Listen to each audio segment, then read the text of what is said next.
কাউখালীতে পটকা মাছ খেয়ে এক শিশুর মৃত্যু এবং ৪ জন মুমূর্ষু অবস্থায় হাসপাতালে ভর্তি। সাউথ বাংলা নিউজের তথ্য ও ভিডিও চিত্রে দেখুন বিস্তারিত। সাথে আছি আমি কাউসার মাহমুদ।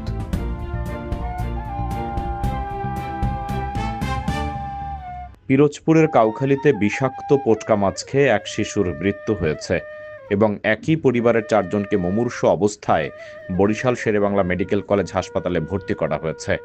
জানা যায়, উপজেলার চিরাপাড়া পারসাতুরিয়া ইউনিয়নের চিরাপাড়া গ্রামের গোরাখাল এলাকার হানিফ সর্দারের জামাই জেলে সোহাগ ও তার শিশুপুত্রকে নিয়ে প্রতিদিনের মতো বুধবার রাতে কচা নদীতে মাছ ধরতে যায়।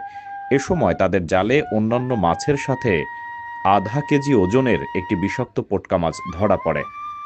জেলে সোহাগ তার শ্বশুর হানিফ সর্দারের বাড়িতে মাছটি নিয়ে আসলে বাড়ির লোকজন মাছটিকে কেটে রান্না করে রাতে খেয়ে ঘুমিয়ে পড়ে এবং রাত ২টার সময় বাড়ির অধিকাংশ লোক অসুস্থ হয়ে পড়লে এদের মধ্যে ৫ জনের বমি শুরু হয়। তাদেরকে তাৎক্ষণিকভাবে কাউখালী উপজেলা স্বাস্থ্য কমপ্লেক্সে নিয়ে আসলে কামাল হোসেনের শিশুকন্যা ৫ বছর বয়সী ফাতেমার মৃত্যু হয়।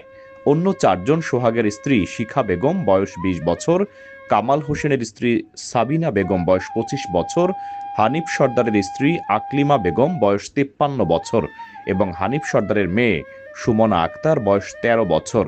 তাদের অবস্থার অবনতি হলে চিকিৎসক তাদের রাতেই তাৎক্ষণিকভাবে উন্নত চিকিৎসার জন্য বরিশাল শেরেবাংলা মেডিকেল কলেজ হাসপাতালে প্রেরণ করেন।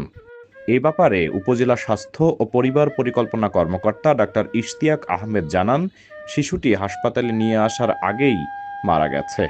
বাকিদের উন্নত চিকিৎসার জন্য আমরা বরিশাল শেরেবাংলা মেডিকেল কলেজ হাসপাতালে পাঠিয়েছি।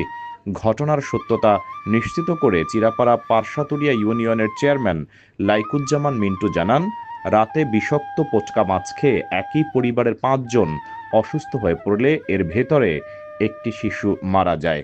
অপর ৪ জনকে হাসপাতালে ভর্তি করা হয়েছে।